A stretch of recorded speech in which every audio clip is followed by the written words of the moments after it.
la aplicación de las convulsiones como se ha clasificado parciales simples, no fenitoína, fenobarbital, ¿no? Según tipo de crisis. Ahora, visto lo que es la aplicación, o sea, con esta parte de la introducción de la clase, lo que he querido que ustedes entiendan es que identificado el tipo de crisis epiléptica, nosotros podemos elegir ya la terapia. Según a la evidencia médica, hay esquemas de tratamiento. Ahora yo tengo que entender por qué funciona, digamos, un diazepam, ya les estaba explicando un poco, ¿no? En este estatus epiléptico. ¿Por qué una fenitoína en parciales simples? ¿No? Una fenobarbital en convulsiones tónico-clónicas. ¿Por qué funciona? Eso es lo que vamos a entender a continuación. El primer punto es entender los tratamientos anticonvulsivantes de la siguiente manera. A ver, vamos a ver. Cuando les explicaba sobre la etiología de las convulsiones, el mayor porcentaje de pacientes epilépticos, ¿qué tipo de etiología presentaban? Idiopatía. ¿Conozco el uso de la causa de la convulsión? Exacto. Entonces, para obtener tratamientos anticonvulsivantes, está prohibido, digamos, agarrar a un paciente epiléptico y probar en él directamente una sustancia nueva química probable de convulsivante. Así no es la secuencia de estudio de tratamientos en general. ¿Y qué es lo que hay que hacer? Experimentar con los animales, ¿verdad? Con los animales de experimentación. Y también el doctor les había puesto al inicio de las clases, he visto, las etapas de estudio, fase preclínica, clínica. Entonces, quiero que entiendan eso. Si yo tengo pacientes epilépticos donde la mayoría yo desconozco el origen de las convulsiones, entonces, ¿cómo yo puedo investigar tratamientos anticonvulsivantes si yo no tengo ni la menor idea qué es lo que pasa en el cerebro que llega a convulsionar? Y eso fue lo que ocurría. Dentro de la terapia anticonvulsivante, primero el desafío ha sido en cerebros sanos, de funcionamiento neuronal normal, encontrar mecanismos de acción que induzcan convulsiones. ¿Y qué es lo que se vio? Experimentalmente, con estos animalitos se ve, por ejemplo, que en un cerebro donde hay un equilibrio entre la parte excitatoria e inhibitoria, estamos hablando de neurotransmisores excitatorios e inhibitores, ¿no? GABA y glutamato, por ejemplo, ¿no? El cerebro es en equilibrio. Si yo le bajaba la cantidad de inhibición de neurotransmisores GABA, menos GABA, digamos que la parte excitatoria prevalecía. Y mediante esto, digamos, el glutamato, actuando sobre sus receptores, producía convulsión. O en un cerebro en equilibrio le aumentaba la cantidad de glutamato de por sí y mantenía niveles adecuados de GABA, pero le aumentaba glutamato, igual, entonces encadenaba la convulsión. Por estimulación eléctrica, por electroshock, en cerebros sanos le aplicaban descargas eléctricas y ¿qué ocurría? Convulsionaban. Molecularmente, ¿qué estaba pasando? Había una despolarización más intensa y sostenida. Molecularmente se veía que se podían alterar canales de sodio, aumentaba la conductancia de canales de sodio y eso producía convulsiones. O que aumentaba la cantidad de calcio de por medio en canales de calcio y se producían convulsiones. ¿Qué es lo que se logra entender? Que pueden ser diferentes mecanismos de acción en ese cerebro epiléptico que llevan a producir las convulsiones. Y en ese sentido se crean fármacos que puedan potenciar GABA, bloquear sodio, bloquear calcio. Y ese tipo de mecanismos de farmacológicos de tratamientos anticonvulsivantes, ¿en qué tipo de crisis me ayudan? Es lo que les voy a explicar a continuación. Los mecanismos de acción general de los fármacos anticonvulsivantes. Los medicamentos eficaces contra las modalidades más frecuentes, es decir, crisis parciales o las tónico-clónicas de tipo generalizadas, estos medicamentos que van a funcionan porque pueden tener cualquiera de estos dos mecanismos. Cuando limitan la actividad repetitiva y sostenida de una neurona, ¿no? A través del bloqueo de los canales de sodio, aquí abajo voltaje. Cuando se bloqueen estos canales de sodio, se va a prevenir que se propaguen. Cuando hablábamos de los pocos epileptógenos de escasa propagación o de alta propagación. Entonces, cuando actúan estos fármacos por un mecanismo que bloquea canales de sodio, evita que se propaguen esas descargas anormales. ¿Y qué tratamientos son estos? Tenemos una fenitoína, una carbamazepina, una lamotrigina. Pero también pueden resultar ser eficaces tratamientos, por ejemplo, que incrementan la inhibición sináptica mediada por GABA. Estos van a suprimir el foco epileptógeno directamente. Tenemos aquí el diazepam y el fenobarbital. ¿Sí? Pero no son los únicos mecanismos de acción general. Hay fármacos que son eficaces contra formas menos frecuentes, como son los denominados crisis de ausencia. Y los tratamientos que funcionan ante las crisis de ausencia son fármacos anticonvulsivantes cuyo mecanismo de acción tiene que ver con la limitación de la actividad del canal de calcio. ¿No? Acá tenemos, por ejemplo, al ácido valproico y la etosuximida. Entonces, hay una correlación. Entonces, una función es que probablemente, digamos, en esa crisis de ausencia tenía que ver un incremento de la conductancia de calcio, de tal manera que si le doy un fármaco que lo bloquea, ya mi paciente no va a tener ese tipo de crisis epilépticas.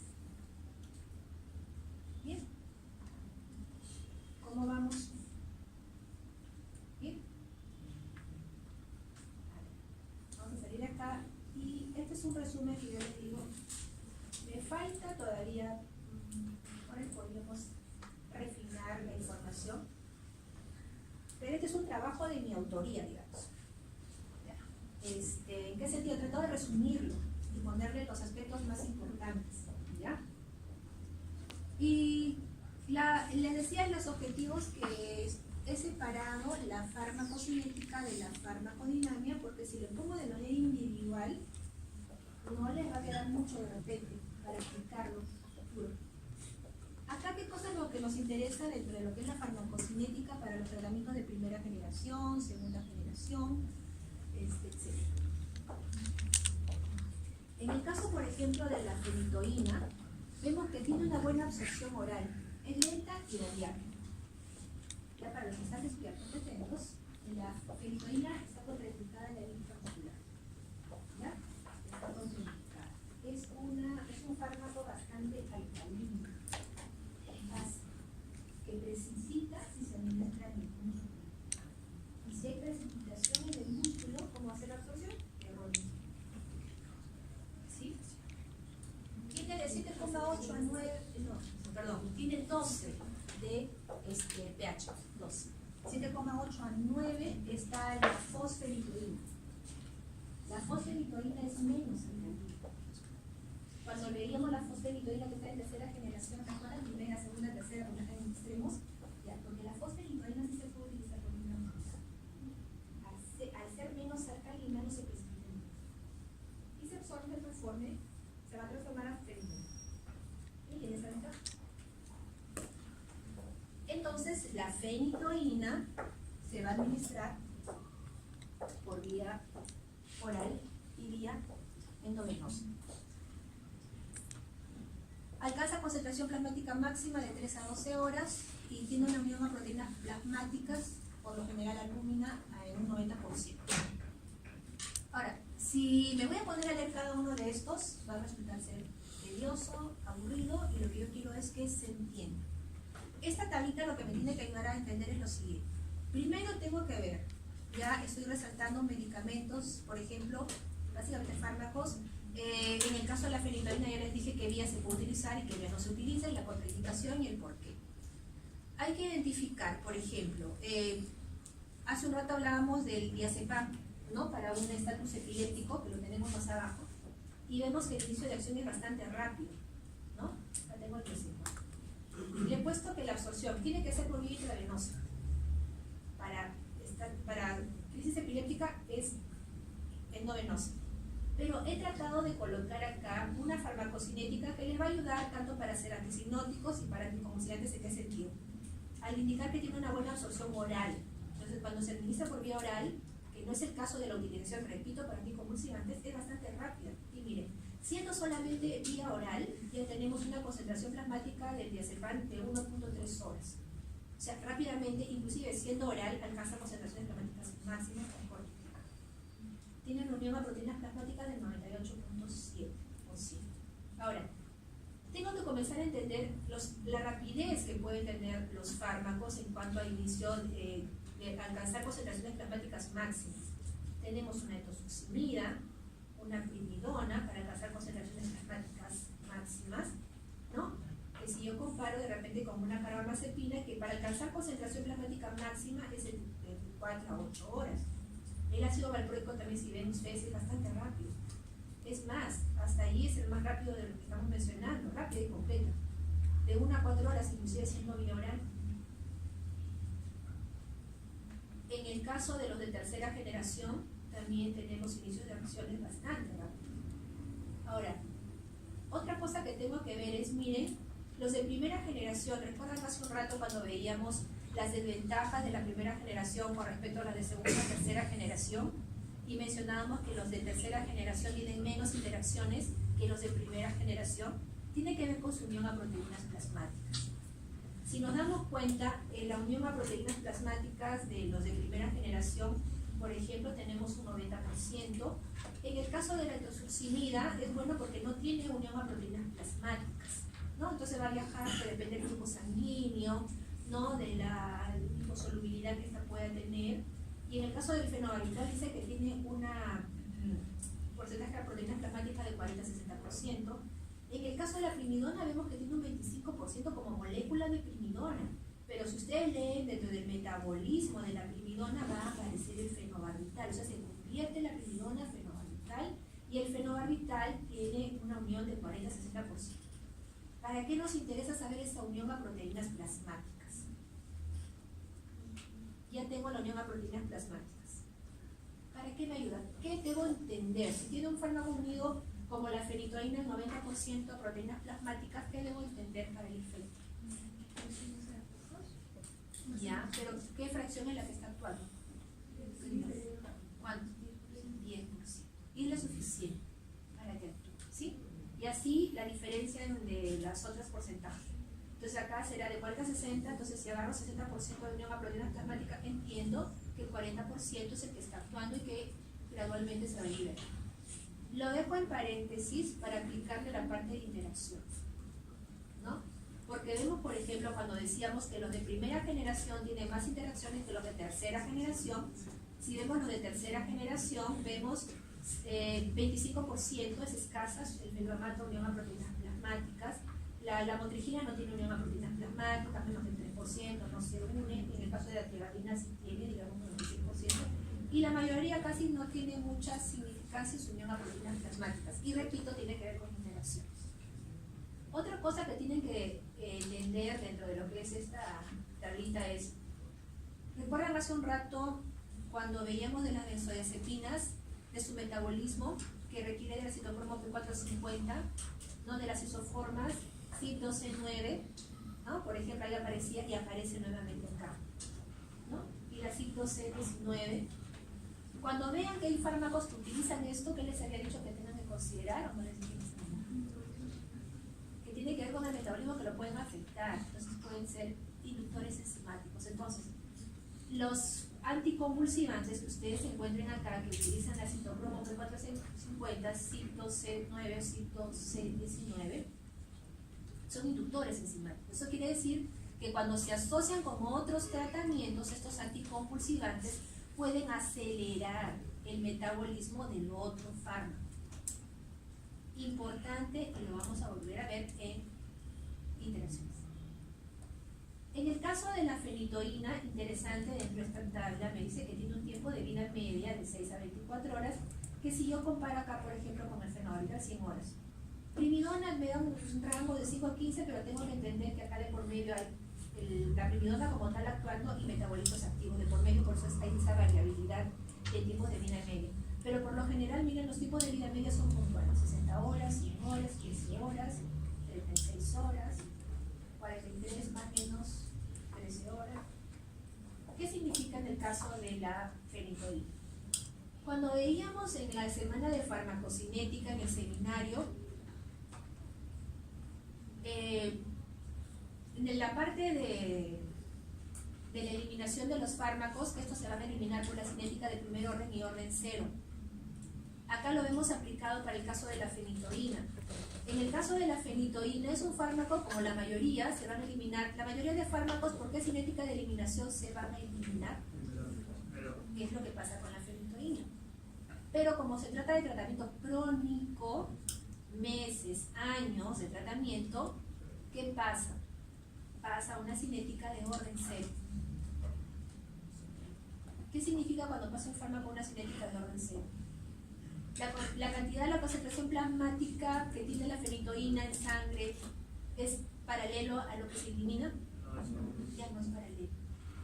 Por eso es que se menciona, y se les ha indicado también en la teoría, que los mecanismos de eliminación se saturan. Y eso hace que haya mayor concentración plasmática que no guarda relación con la cantidad de fármaco que se está eliminando. Por eso que en el caso de la fenitoína pasa una cinética de primer orden a orden cero. Y si yo me doy cuenta que está pasando esto, ¿cómo me puedo dar cuenta que mi paciente de fenitoína ya pasó a una cinética de orden cero?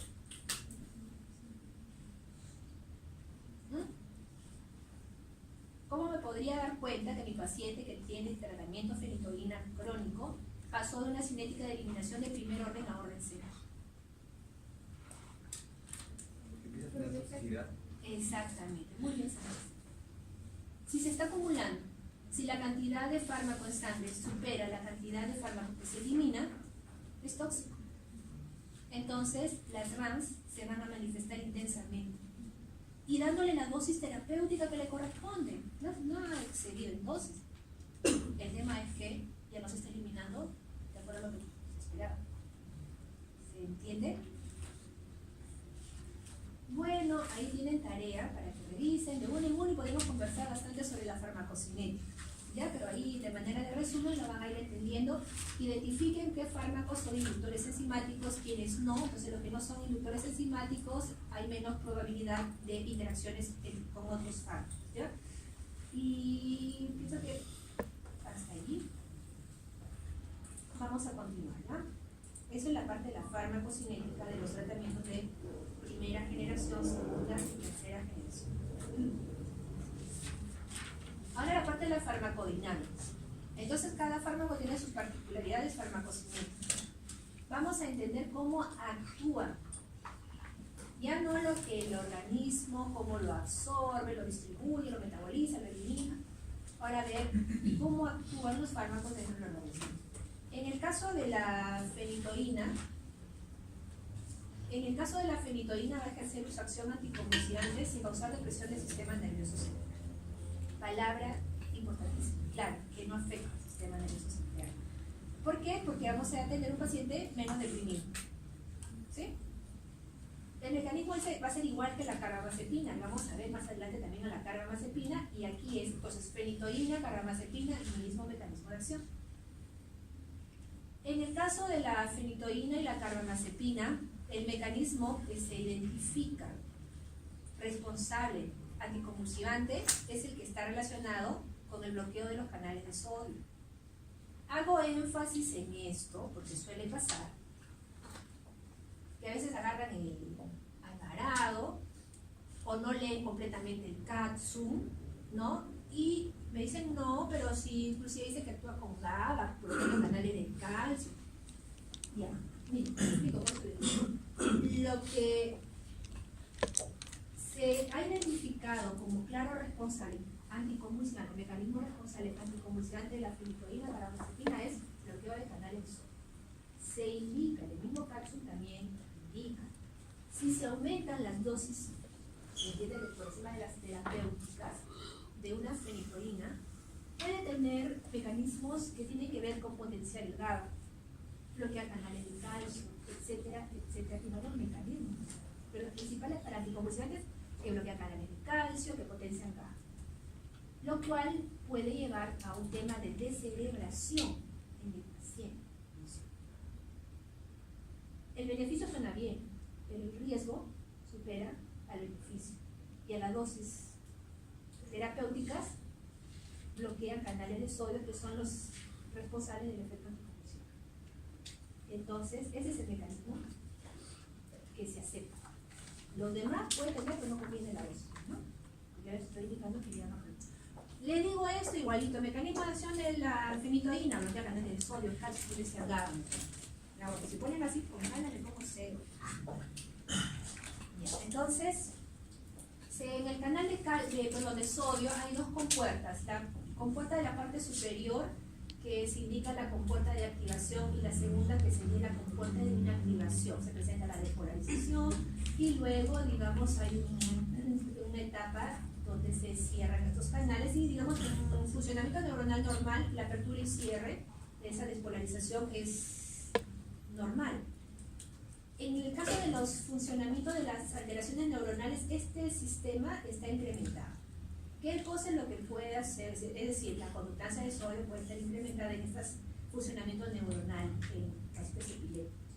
Los tratamientos como fenitoína lo que van a hacer es prolongar el estado, digamos, de inactivación, prolongan el estado de inactivación.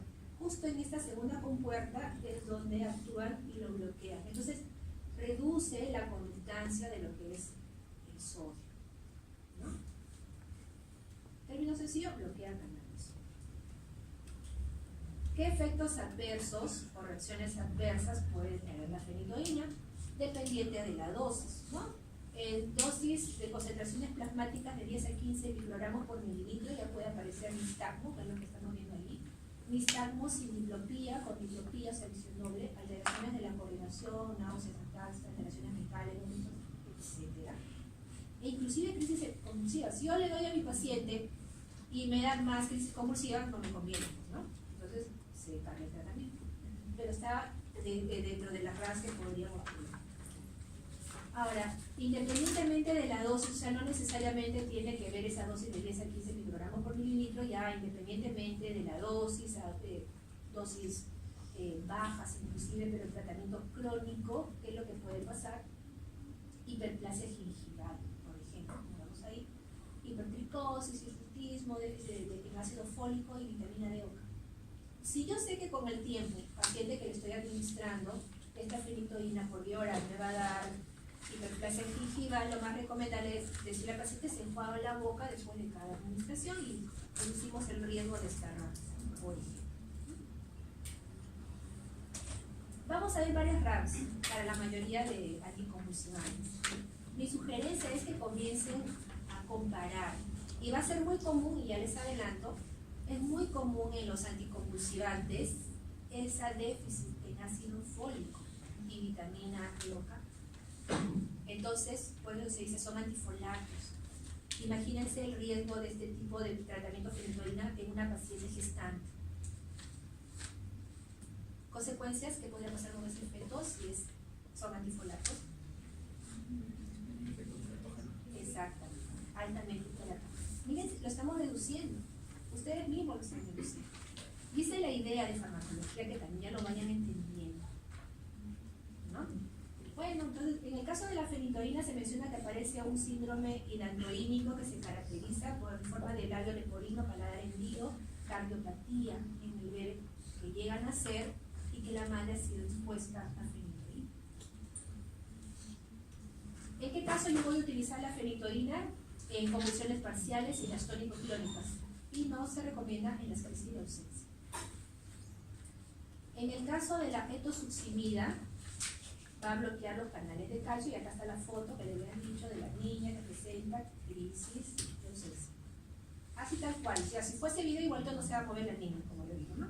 Ahí queda quietecita. Y le hablan, le dan algún estímulo y no reacciona.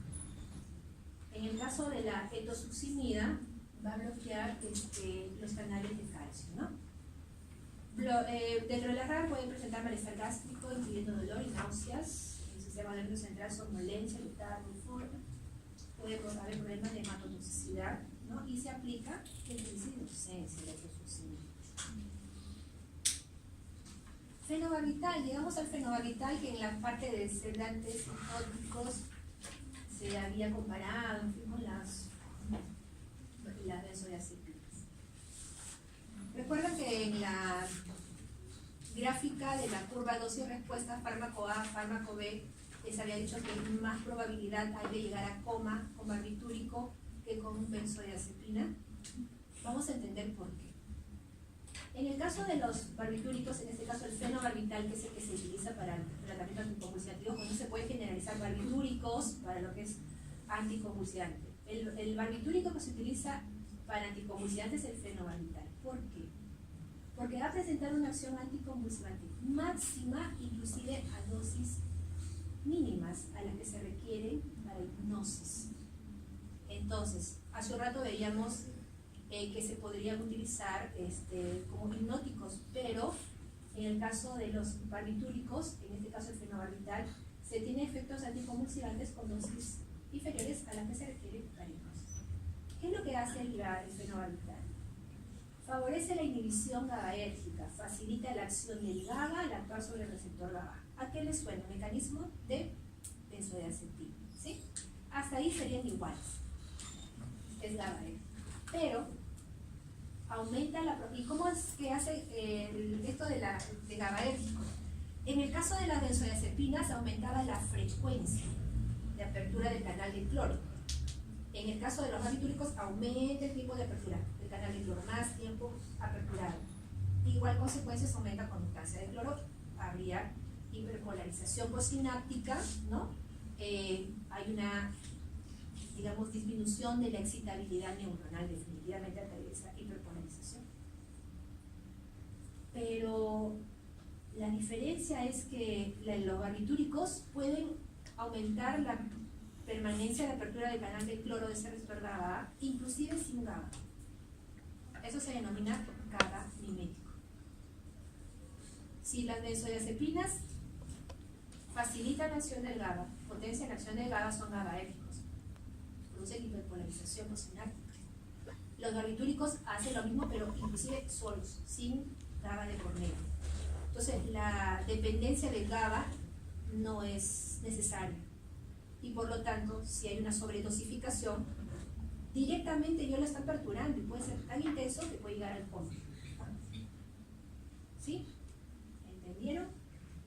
Entonces es GABAérgico y GABA mimético. Y va a bloquear receptores para el glutamato, que son los AMPA.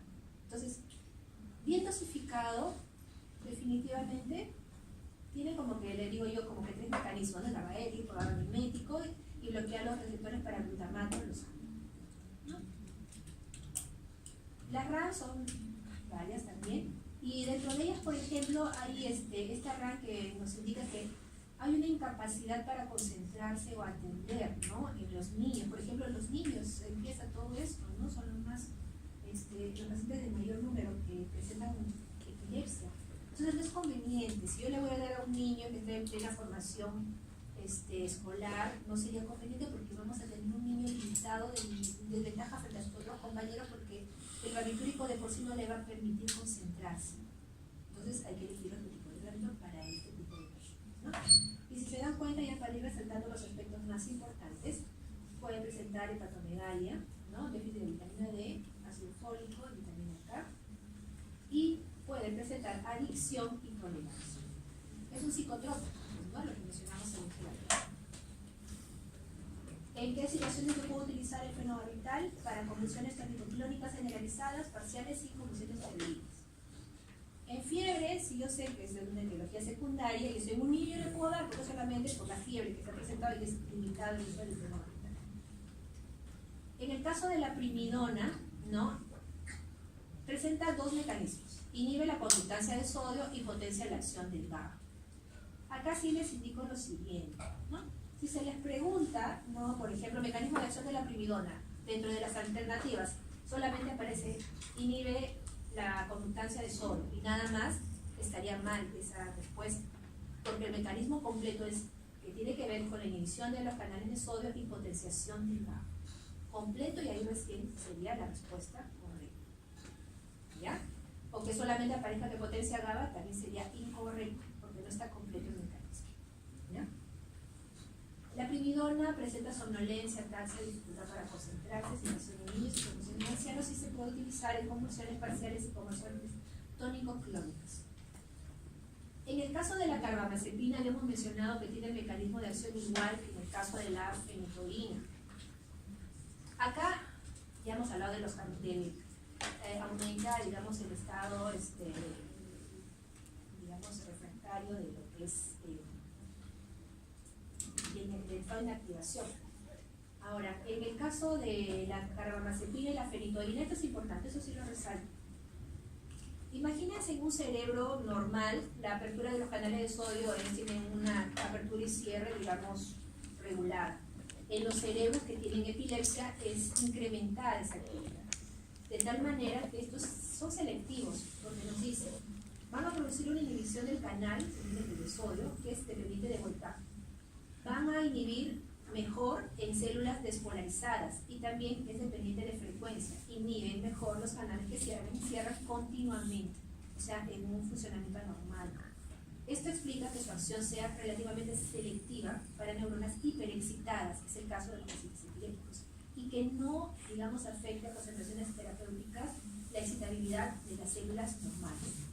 ¿Sí? Ese es selectivo, esa es la ventaja. Va a bloquear mejor en las neuronas que están hiperexcitadas.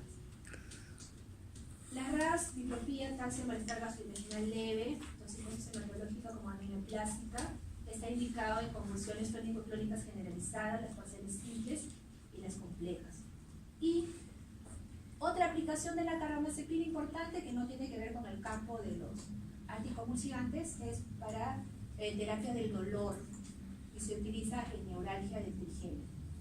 Es otra aplicación. ¿No? De todos los fármacos que estamos viendo, ¿cuál es el que se utiliza para neuralgia del trigémino?